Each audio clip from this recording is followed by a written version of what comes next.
হযরত আলী রাদিয়াল্লাহু তাআলা আনহু বললেন, শোনো ভাই, তোমার সাথে এতক্ষণ আমার যে যুদ্ধ চলছিল এটা ছিল ইসলামের শত্রুর সাথে যুদ্ধ।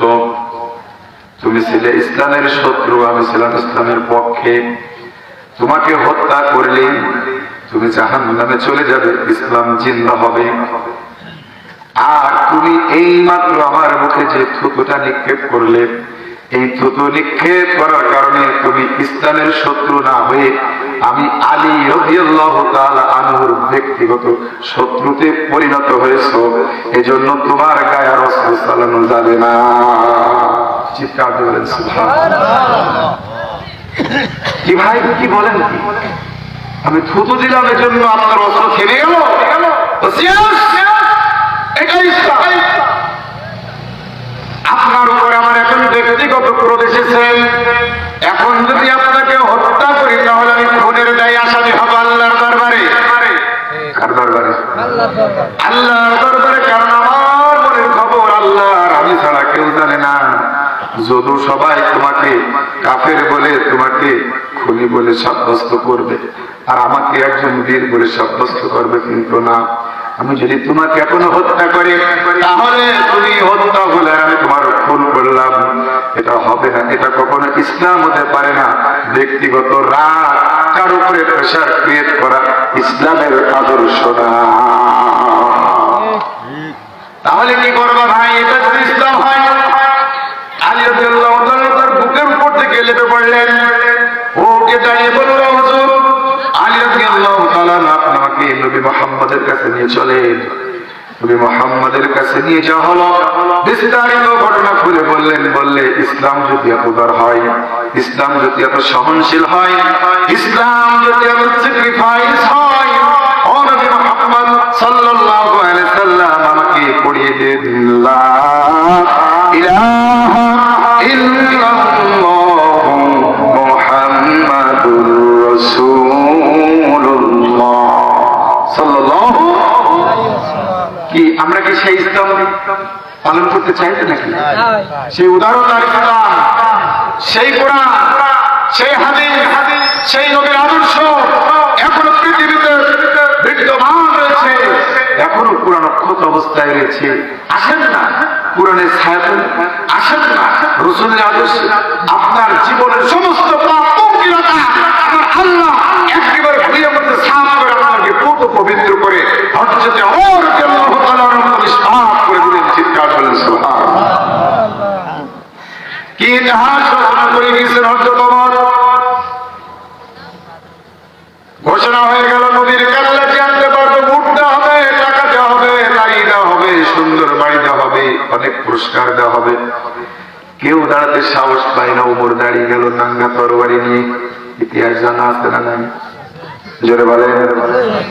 ওমর রাদিয়াল্লাহু তাআলা দাঁড়িয়ে গেলেন, নবীর কাল্লা কাটবে। কত বড় জাহিল হলে এত বড় সাহস হতে পারে? সে তার স্ত্রী দিয়ে নবীর দিকে অগ্রসর হলেন। নবীর কাছে আসলেন, সাহাবীরা নবীর পাশে বসে আছে। বলছেন, হুজুর অর্ডার দেন। বলে, তোমরা থামো, কারণ নবীর সাথে কথা হয় কার? জোরে বলে। খবর চলে এসেছে, মেসেজ চলে এসেছে, চিঠি চলে এসেছে। নবী বলছে, তোমরা শান্ত হও, ওমরকে আসতে দাও। ওমরকে কি করো? আসলেন। ওমর দাঁড়িয়ে আছে, একেবারে হতভম্ব, কোন শব্দ নেই, চোখ দিয়ে দপদপ করে পানি পড়ছে। তরবারটা হাত থেকে পড়ে গেল। বললেন, ইয়া রাসূলুল্লাহ, ইয়া হাবিবাল্লাহ, আমাকে কালেমা পড়া। কি পড়া? কালেমা পড়া। সাহাবারা ততবা কি আসছে, যে আসছে কিনা নবীর কাল্লা নিতে, যে নবীর কাল্লা নিয়ে যে শত শত টাকা পুরস্কার নেবে, উট পুরস্কার নেবে, সম্পদ পুরস্কার নেবে, সুমন হতভম্ব, কালেমা পড়ে দিচ্ছে। আমার নবী পড়িয়ে দিলেন, বড় লা ইলাহা ইল্লাল্লাহ মুহাম্মাদুর রাসূলুল্লাহ সাল্লাল্লাহু। আমরা কি এভাবে ফিরে আসতে পারি কি পারি না? পারলে জীবন বদলে যাবে, জীবন পাল্টে যাবে, জীবনটা সোনায় সোহাগা হয়ে যাবে। আল্লাহ আপনাকে জান্নাত দিবেন। কি দিবেন? জান্নাতের মালিক হতে চাই সময় চাই তো? কে কে জান্নাতের মালিক হতে চায়? আল্লাহকে দেখান তো একটু। লিল্লাহে তাকবীর, লিল্লাহে তাকবীর। আল্লাহ আপনি সকলকে জান্নাতের মেহমান হিসেবে কবুল করে নিন। সকলে বলি আমিন। হাত নামান। আউযু বিল্লাহি মিনাশ শাইতানির রাজীম। বিসমিল্লাহির রাহমানির রাহিম।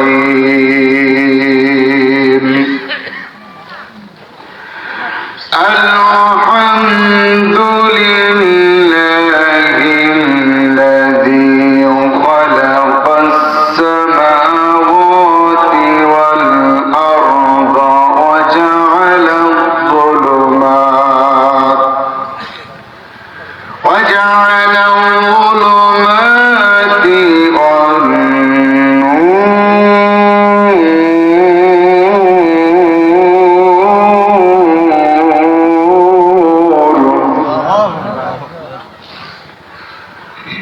ثم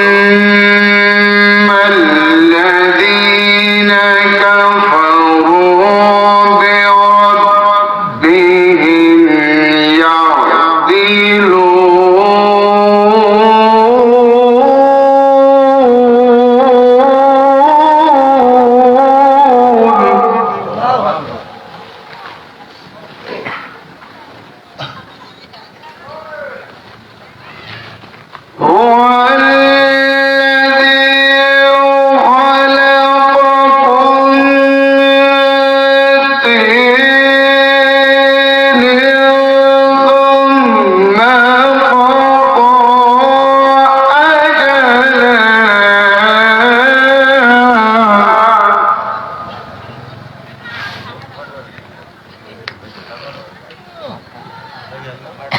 وأجل مسمى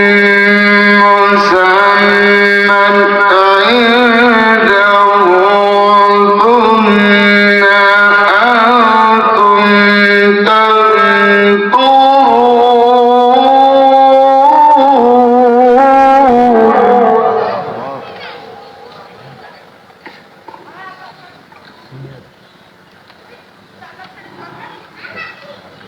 وأجل مسمى عنده ثم أنتم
যাবতীয় প্রশংসা মহান সৃষ্টি জগতের মালিক আল্লাহ সুবহানাহু ওয়া তাআলার দরবারে সকলে শুকরিয়া আদায় করছি। সকলে বলছে আলহামদুলিল্লাহ।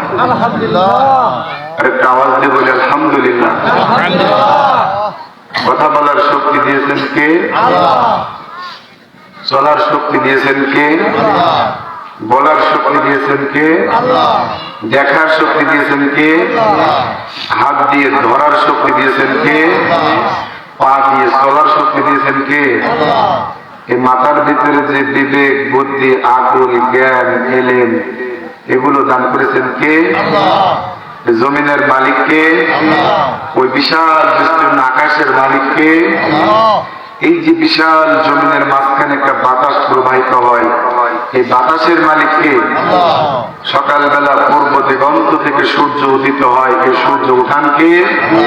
সূর্য আবার পশ্চিম দিগন্তে অস্তমিত যায়, এই অস্তমিত কার হুকুমে যায়?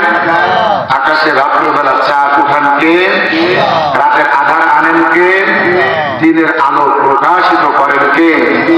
তাহলে এই পৃথিবী সব যদি হয় আল্লাহ, পৃথিবীতে নিয়ম কানুন আর আইন শৃঙ্খলা এটা বাড়তি দিয়েছেন সেই মালিকের নাম কি? একটা আওয়াজ দিয়ে বলেন তো, আওয়াজ দিয়ে বলেন। তাহলে পৃথিবী নিয়ন্ত্রণ করবে আল্লাহর আইন, পৃথিবীর শাসন হবে আল্লাহর আইনে, পৃথিবীর সমস্ত মাখলুকাত চলে আল্লাহর হুকুমে। চলে কি চলে না? মানুষ ছোট থেকে বড় হয় কার হুকুমে? এই শরীরে কার হুকুম বিরাজমান? প্রত্যেকটা পশু ছোট থেকে বড় হয় কার হুকুমে? আমরা যে চাষাবাদ করি ছোট থেকে বড় ফসলগুলো হয় এটা কার হুকুমে হয়? ফসলের ভিতরে যে দানা বাঁধে এই বাঁধে কার হুকুমে? ফসল যে আমরা মাড়াই করে খাই, শরীরে খাওয়ার পরে শক্তি যোগান কে? রক্ত দান করেন কে? আলো বাতাস শরীরের ভিতরে প্রবাস করে আমার শরীরটা একেবারে সচল করে একেবারে ফুরফুরু করে একটা ইমেজ আমার শরীর দান করেন কে? তাহলে এই যদি সব হয় আল্লাহ, তাহলে বলেন আল্লাহর জমিনে আইন চলবে কার? আওয়াজ দিয়ে বলেন। জমিন যার আইন চলবে তার, জমিন যার আইন চলবে তার। তাহলে সেই আইন চলবে যে মালিকের, সে মালিকের সামনে কণ্ঠ উজাড় করে আর একবার শুকর আদায় করি। সকলে বলি আলহামদুলিল্লাহ। শুকরিয়া আদায় করলে খুশি হন কে? আল্লাহ সুবহানাহু ওয়া তাআলা। সে কথাই জানিয়ে দিলেন মহাগ্রন্থ আল কুরআনের ভিতরেও। পৃথিবীর মানুষেরা তোমরা শোনো, আলহামদুলিল্লাহ ইল্লাযী খালাকাস সামাওয়াতি ওয়াল আরদা ওয়া জাআলাস যুলুমাতি ওয়ান নূর। চিৎকার দিয়ে বলেন আল্লাহু আকবার। আমার আল্লাহ সুবহানাহু ওয়া তাআলা বললেন, প্রশংসা হবে আল্লাহর জন্য যিনি পৃথিবী ও আকাশ সৃষ্টি করেছেন। পৃথিবী ও আকাশ সৃষ্টি করেছেন কে? তাহলে পৃথিবী আর আকাশ যে আল্লাহ সৃষ্টি করেছেন, সে আল্লাহ আদেশ করলেন, ও পৃথিবীর মানুষেরা তোমরা শোনো, তোমরা যে জমিনে পদাচারণা করো এই জমিনের নাম হলো পৃথিবী। জমিনের নাম কি? তোমরা যে আকাশ থেকে একবারে বর্ষণ তোমাদের কাছে করা হয়, বৃষ্টি দেওয়া হয় আকাশ থেকে সূর্যের মাধ্যমে যে আলো দেওয়া হয়, ওই যে তোমরা দেখতে পাও নীলাকার একটা আকাশ, ওই আকাশটার মালিক আমি আল্লাহ। আমি আল্লাহ বললাম ওই আকাশ আর এই জমিনের মালিক সৃষ্টি করেছেন। তাহলে আকাশ আর জমিনের মালিক যার, মালিকানা যার, এর একটা ছোট্ট মালিক যিনি, প্রশংসা হবে প্রশংসা হবে। তাহলে আমরা প্রশংসা করবো আল্লাহ। আমার আল্লাহ রাব্বুল আলামিন আমাকে খাওয়ান। কে খাওয়ান? আল্লাহ রাব্বুল আলামিন আমাকে পড়ান। আল্লাহ রাব্বুল আলামিন আমাকে কণ্ঠের মাধ্যমে কথা বলান। আল্লাহ রাব্বুল আলামিন এই মাথার ভিতরে মগজ দিয়েছেন, মেমোরি দিয়েছেন। এটা আল্লাহ রাব্বুল আলামিন সচল রেখেছেন বলেই তো আমরা ধারাবাহিকতার সাথে কথা বলি। কথা বলেন ঠিক কিনা? এটা আমার ভিতরে আছে বিধায় একজন সচেতন মানুষ। এটা যখন লোটপাট হয়ে যায় তখন আমি আরো সচেতন থাকি না। তখন এলাকার লোকজন বলে পাগল। কি বলে? পাগল। অনেকে বলে ম্যাড, মাথা ঠিক নাই, আবল তাবল করে। তার মানে ব্রেনটা যতক্ষণ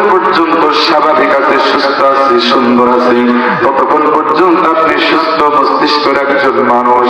ব্রেন যখন বিকৃত হয়েছে আপনি তখন বিকৃত মস্তিষ্কের মানুষ, অর্থাৎ আপনি হলেন পাগল, নির্বোধ। কথা বলেন ঠিক কিনা? তাহলে এখন আমাদের বিবেক ভালো আছে না খারাপ আছে? জোরে বলেন। এটাও নিয়ামত কার?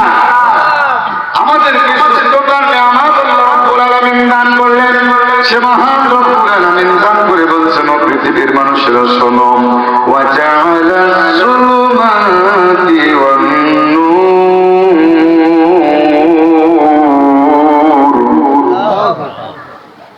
আমার আল্লাহ রাব্বুল আলামিন বললেন, আকাশ এবং পৃথিবীর মালিক হলাম আমি আল্লাহ।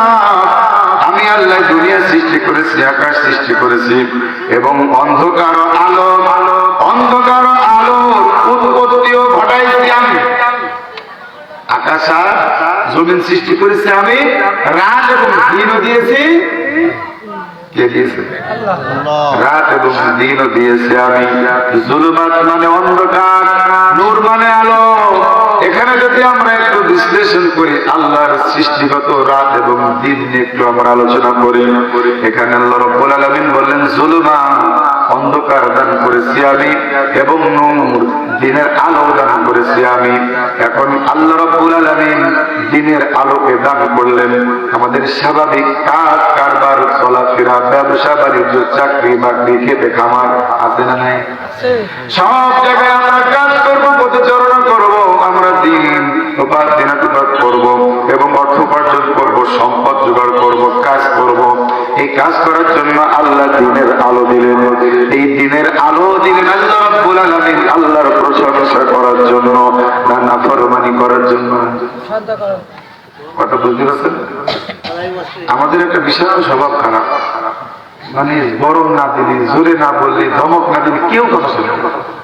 বাড়ি বলেন, ঘাটে বলেন, স্কুলে বলেন, মাদ্রাসায় বলেন, মসজিদে বলেন, দোকানপাটে বলেন, আকাশ না দিলে যেন আমাদের ভালো লাগে না।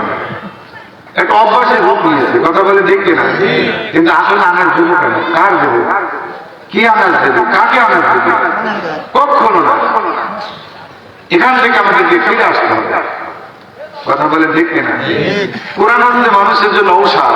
মানুষের জন্য কোরআন কি? যেটা বলেন কি? ঔষধ কখন লাগে? ঔষধ কখন লাগে? জাতি তো অসুস্থ জাতি, এ জাতি তো রোগাক্রান্ত জাতি, এ জাতি একেবারে শেষ, ধ্বংস হয়ে গেছে, রোগে রঞ্চিত হয়ে গেছে। কোথাও আর এই জাতির প্রতিষেধকের কোন ঔষধ নাই। এখন একমাত্র সলিউশন, সালুশন, মেডিসিন শুধুমাত্র কোরআন দিয়ে মানুষের দেহ পরিবর্তন করা ছাড়া আর কোন ঔষধ এই দেহে কাজ লাগবে না।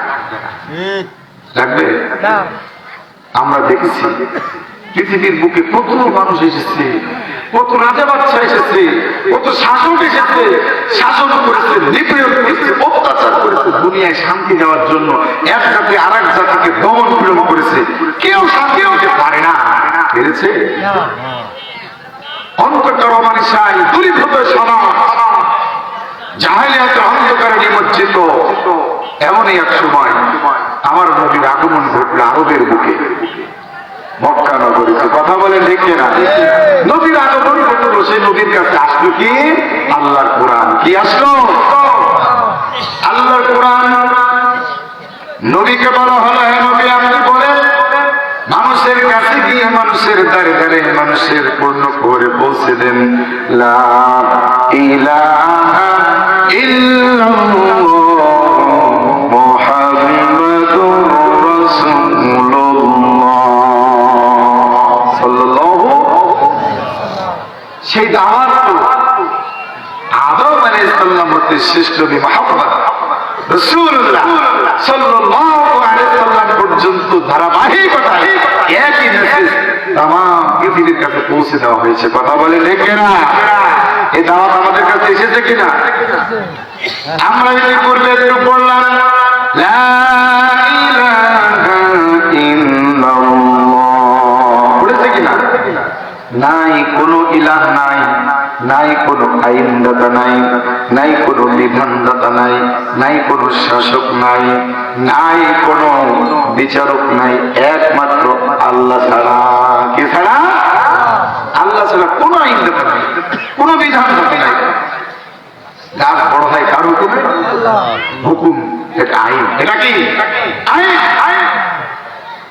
চুল কালো থেকে সাদা হয় কার হুকুমে? তোরে বলে ছোট থেকে বড় হয় কার হুকুমে? এটা আইন কি না? হুকুম। সে আল্লাহ আমাকে আদেশ করছেন, আমি ছাড়া কোন ইলাহ নাই, কোন আইনগত নাই। এখন কার আইন মানবো? মুখে না কাজে? কাজেও মানা লাগবে, মুখেও মানা লাগবে, অন্তরও বিশ্বাস থাকা। কোন অন্তর বিশ্বাস থাকা দরকার আছে না?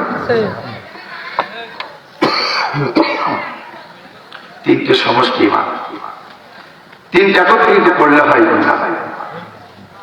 ঠোঁট দিয়ে বলেন উচ্চারণ করা, এর মাঝখান থেকে উচ্চারণ করা লা ইলাহা ইল্লাল্লাহ মুহাম্মাদুর। অন্তরে কি করা? কথা কয় বিশ্বাস। অন্তরে কি করা? বিশ্বাস করা। ওই যে বললাম নরম কথা কেউ ভালোবাসে না, নরম কথা কেউ ভালোবাসে না। একটু নরম হন না, নরম কথা মনোযোগ দিয়ে শোনেন না, একটু মনোযোগী হন না, দেখবেন জীবন পরিবর্তন হয়ে যাবে। আপনার ল্যাঙ্গুয়েজ চেঞ্জ করে, আপনার ভাষা পরিবর্তন করে, মানুষের সাথে কথা বলেন, সুন্দর ভাষায় কথা বলেন, সুন্দর ভাবে কথা বলেন, সুন্দর উপস্থাপনার মাধ্যমে কথা বলেন, দেখেন আপনার কথায় যে কাজ হয় ভেতরে আঘাত এসে কাজ হবে না।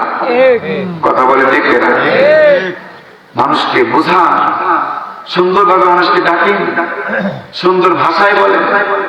একজনকে আপনি ডাকতেন ডাকতে ঝেড়ে ধরবেন, মারবে কিনা?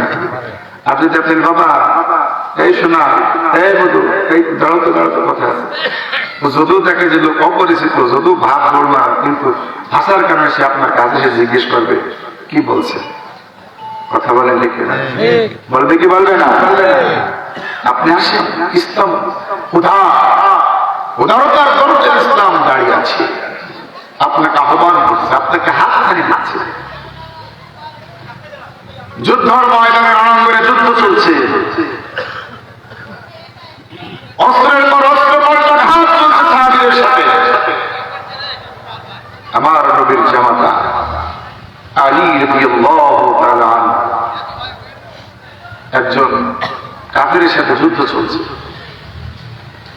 কাফেরকে পেড়ে ফেলাইছে, তরবারি উঁচু করে আলী রাদিয়াল্লাহু তাআলা আনহু বুকের উপরে বসে পড়েছে, তার তরবারি দিয়ে আঘাত।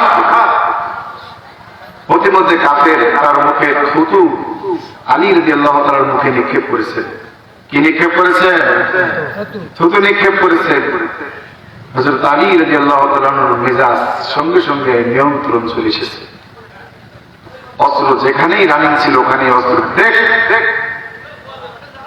অস্ত্র আর অগ্রসর হয় নাই, ওখানে ব্রেক।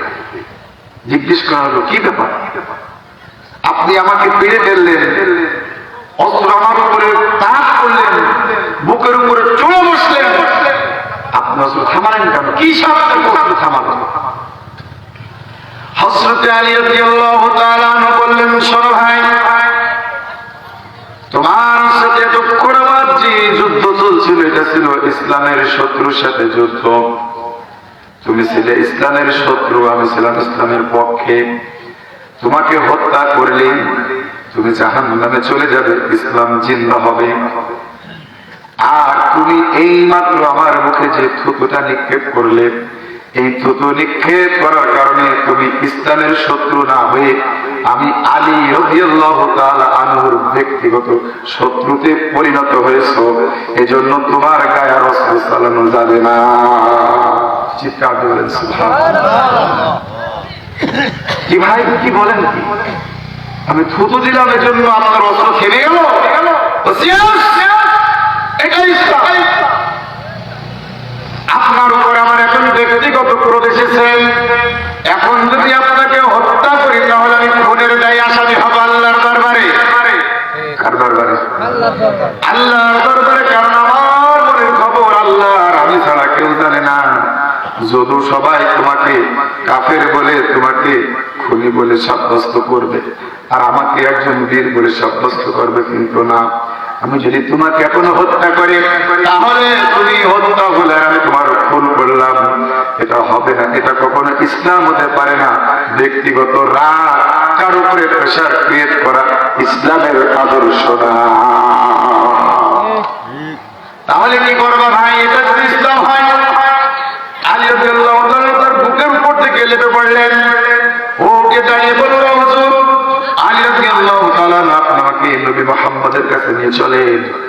নবী মুহাম্মদের কাছে নিয়ে যাওয়া হলো, বিস্তারিত ঘটনা খুলে বললেন। বললে ইসলাম যদি এত উদার হয়, ইসলাম যদি এত সহনশীল হয়, ইসলাম যদি এত স্যাক্রিফাইস হয়, ও নবী মুহাম্মদ সাল্লাল্লাহু আলাইহি সাল্লাম আমাকে পড়িয়ে দেন লা ইলাহা ইল্লাল্লাহু মুহাম্মাদুর রাসূলুল্লাহ সাল্লাল্লাহু। কি আমরা কি সেই ইসলাম পালন করতে চাই নাকি?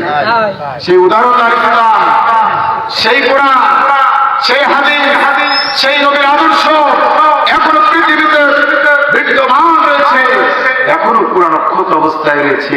আসেন না কোরআনের ছায়াতলে, আসেন না রাসূলের আদর্শ, আপনার জীবনের সমস্ত পাপ পঙ্কিলতা আমার আল্লাহ একেবারে ধুয়ে মধ্যে সাফ করে আপনাকে পুত পবিত্র করে হযরত ওমর রাদিয়াল্লাহু তাআলার মতো নিষ্পাপ করে দিলেন। চিৎকার করেন সুবহানাল্লাহ। কি ইতিহাস রচনা করে গিয়েছেন হযরত ওমর। ঘোষণা হয়ে গেল নবীর কাল্লা জানতে পারবে, উট দেওয়া হবে, টাকা দেওয়া হবে, গাড়ি দেওয়া হবে, সুন্দর বাড়ি দেওয়া হবে, অনেক পুরস্কার দেওয়া হবে। কেউ দাঁড়াতে সাহস পায় না। ওমর দাঁড়িয়ে গেল নাঙ্গা তরবারি নিয়ে। ইতিহাস জানা আছে না নাই? জোরে বলেন। ওমর রাদিয়াল্লাহু তাআলা দাঁড়িয়ে গেলেন, নবীর কাল্লা কাটবে। কত বড় জাহিল হলে এত বড় সাহস হতে পারে? সে তার স্ত্রী দিয়ে নবীর দিকে অগ্রসর হলেন। নবীর কাছে আসলেন, সাহাবীরা নবীর পাশে বসে আছে। বলছেন হুজুর অর্ডার দেন। বলে তোমরা থামো, কারণ নবীর সাথে কথা হয় কার? জোরে বলে। খবর চলে এসেছে, মেসেজ চলে এসেছে, চিঠি চলে এসেছে। নবী বলছে তোমরা শান্ত হও, ওমরকে আসতে দাও। ওমরকে কি করো? আসলেন। ওমর দাঁড়িয়ে আছে, একেবারে হতভম্ব, কোনো শব্দ নেই, চোখ দিয়ে দরদর করে পানি পড়ছে। তরবারটা হাত থেকে পড়ে গেল। বললেন ইয়া রাসূলুল্লাহ, ইয়া হাবিবাল্লাহ, আমাকে কালেমা পড়া। কি পড়া? কালেমা পড়া। সাহাবারা ততবার কি আসছেন, যে আসছে কিনা নবীর কাল্লা নিতে, যে নবীর কাল্লা নিয়ে যে শত শত টাকা পুরস্কার নেবে, উট পুরস্কার নেবে, সম্পদ পুরস্কার নেবে, সুমন হতভম্ব কালেমা পড়ে দিচ্ছে।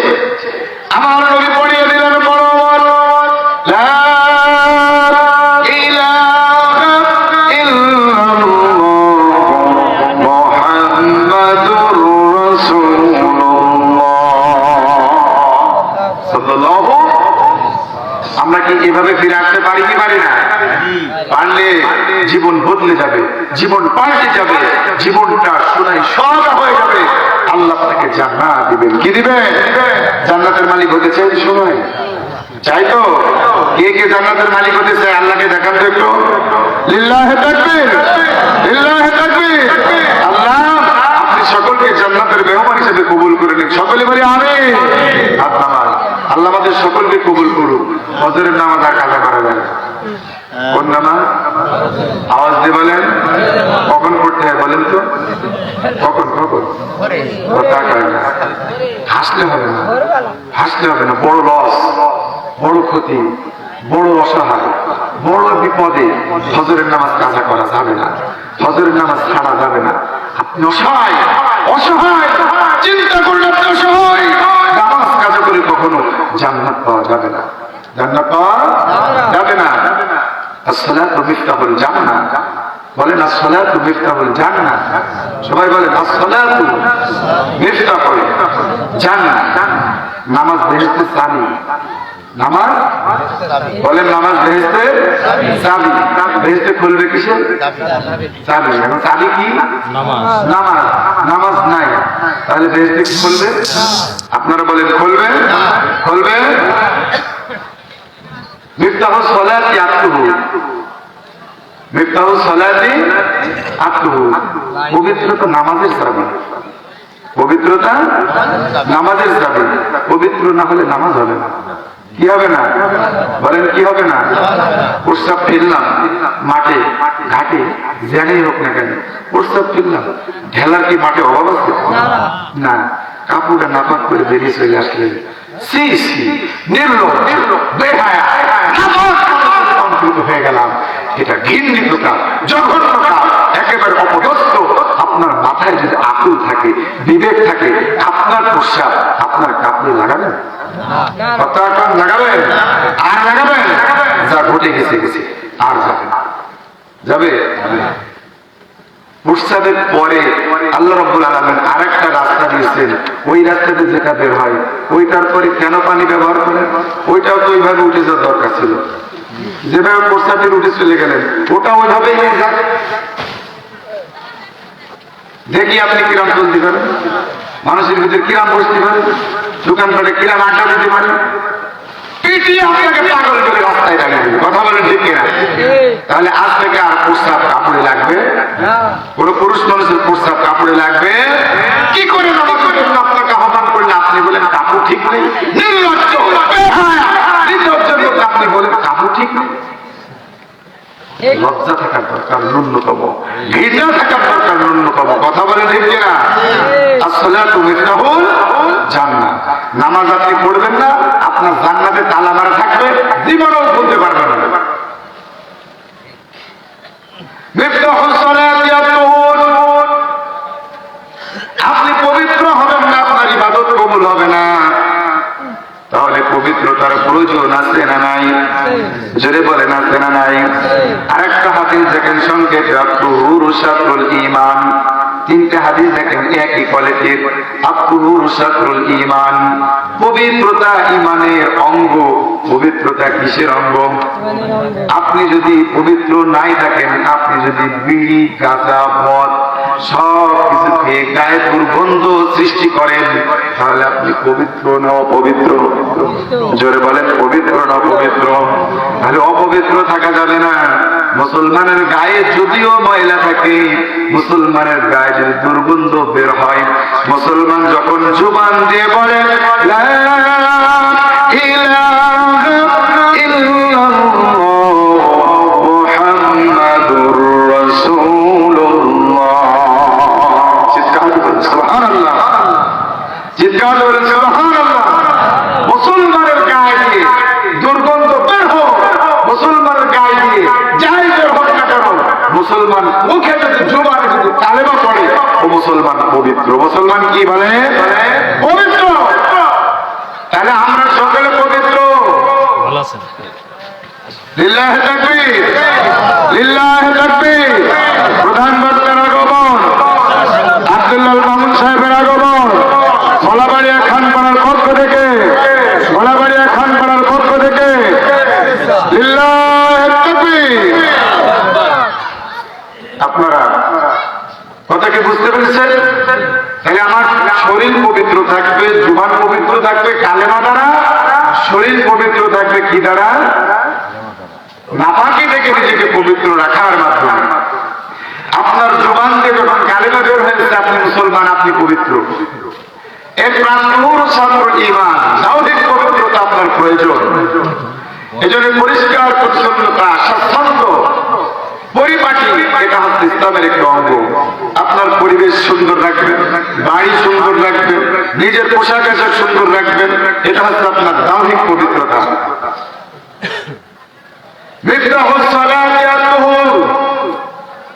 সালাতে যাওয়ার আগে, নামাজে যাওয়ার আগে আপনার ওযু না থাকলে ওযু করতে হবে। যদি গোসলের প্রয়োজন হয় গোসল করতে হবে। এটা আপনার পবিত্রতা, ইবাদত করার জন্য পবিত্রতা অবলম্বন করতে হবে। কি করার জন্য? পবিত্রতা অর্জন করতে হবে ইবাদত করার জন্য। এরপরে আপনি ইবাদতে মশগুল হলেন। মিফতাহুস সালাতি জান্নাহ, আসসালাতু মিফতাহুল জান্নাহ। ও পৃথিবীর মানুষেরা, তুমি যদি নামাজ না পড়ো তাহলে তোমার জান্নাতের চাবি আটকানো থাকবে, নামাজ দিয়ে জান্নাতের তালা খোলা লাগবে। বলেন তো ফজর জোহর আসর মাগরিব 1 সপ্তাহ 2 সপ্তাহ সারা বছর শুধু ঈদের নামাজে আপনার জান্নাতের তালা করছেন কালো খুলবে নাকি? খুলবে? তাহলে এটা হলো জুলমাত। এটা কি জুলমাত?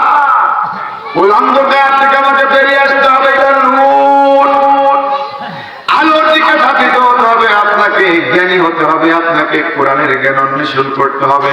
হয় দেখে পড়তে হবে, না শুনে আপনাকে আমল করতে হবে, শুনে মুখস্থ করতে হবে। কিন্তু আপনি পড়বেন না, জানবেন না, আল্লাহ আপনাকে ছাড়বে না। কথা বলেন ঠিক কিনা?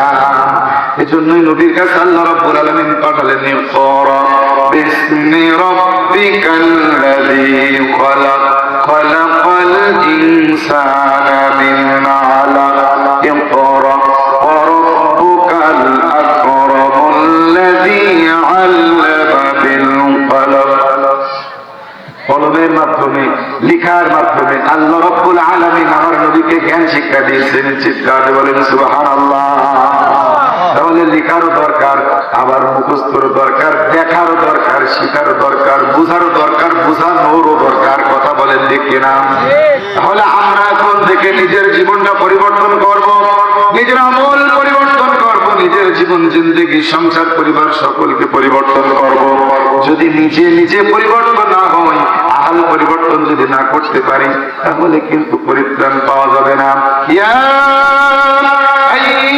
আইয়ুহাল্লাযীনা আমানু কু আনফুসাকুম ওয়া আহলিকুম নারা। কথাকার আমার আল্লাহ রাব্বুল আলামিন বললেন, ও ঈমানদাররা, যারা বিশ্বাস স্থাপন করেছো, যারা আমি আল্লাহর প্রতি বিশ্বাস করেছো, যারা আখিরাতের প্রতি বিশ্বাস করেছো, ফেরেশতাদের প্রতি যারা বিশ্বাস স্থাপন করেছো, যারা জান্নাত জাহান্নামের প্রতি বিশ্বাস স্থাপন করেছো, তোমাদের আসলে মাঠে উঠতে হবে, জবাবদিহি করতে হবে।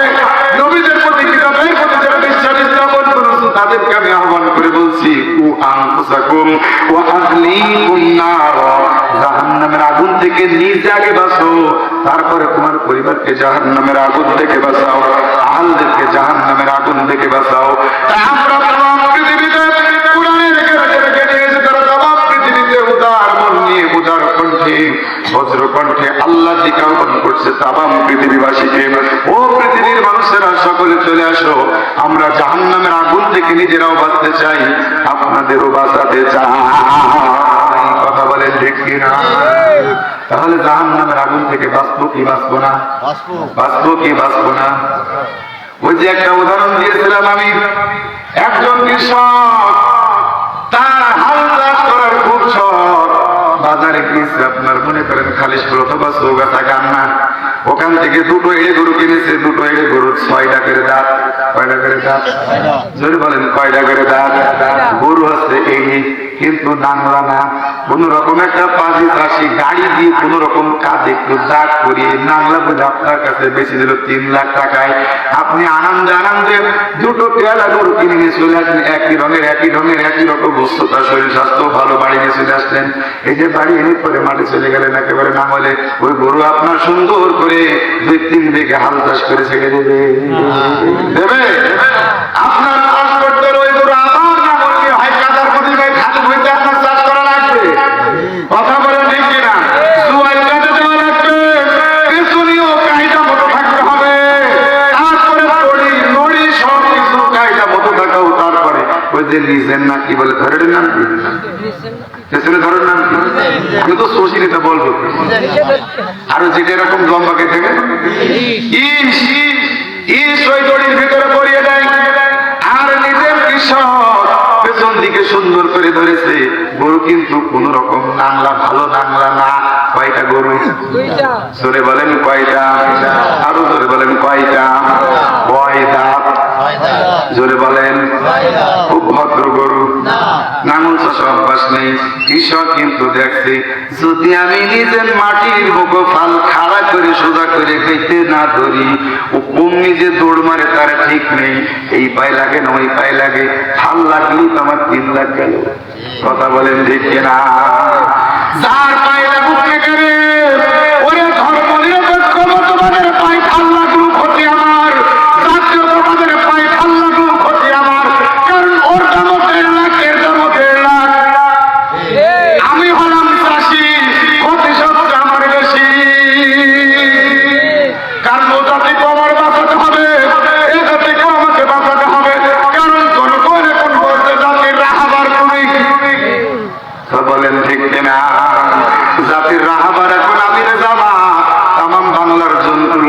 নবীগঞ্জে জাতির রাহাবার, তাহলে রাহাবারের তো এখন বড় দায়িত্ব, ওটাও ক্ষতি এটাও ক্ষতি, কথা বলেন ঠিক কিনা? এখন সোজা করে খাড়া করে মাটির সাথে ফাল ধরে ওই দুটো আদেতে আনাংলা সার নাংলা না করা পর্যন্ত আমরাও ছাড়বো না, কথা বলেন ঠিক কিনা? ও যতই ঘাড় কাটা করুক না কেন, যতই কষ্ট কষ্টি করুক না কেন, যতই মুসরামুসি মারুক না কেন, নিজে না কোন আমার হাতে, কথা বলেন ঠিক কিনা? নিজে যত হাতে এসেছে আমরাও নাংলা না করে তুই একেও ছাড়বো না, নাংলা হওয়া লাগবে। তোমার চাষ করে ওই 2 বিঘা ভুঁই চাষ করে মাটি উল্টে পাল্টে তোমার দিয়ে করে আমরা রাষ্ট্র ক্ষমতায় যাবো, কথা বলে ঠিক কিনা? ও জনগণ, এখন বুঝতে পেরেছো তোমাদের অবস্থা কি? নাংলা, কথা বলেন। তোমরা যতই কেন কোরআনে রাজনীতি নেই, কিন্তু আমি তো চাষি, আমার ওদিকের 1.5 লাখ এদিকের 1.5 লাখ, কথা বলেন ঠিক কিনা? কিভাবে তোমার সাইজ করতে হবে নিজের আমার হাতে, কারণ কোরআন আমার কাছে, তার মানে কোরআনটাই নিজের। খাড়া করে ধৈর্য হোক, আর যদি বেশি বাড়াবাড়ি করো কি আছে, কি আছে, উত্তর হত্যা কষা হবে, কথা বলে ঠিক কিনা?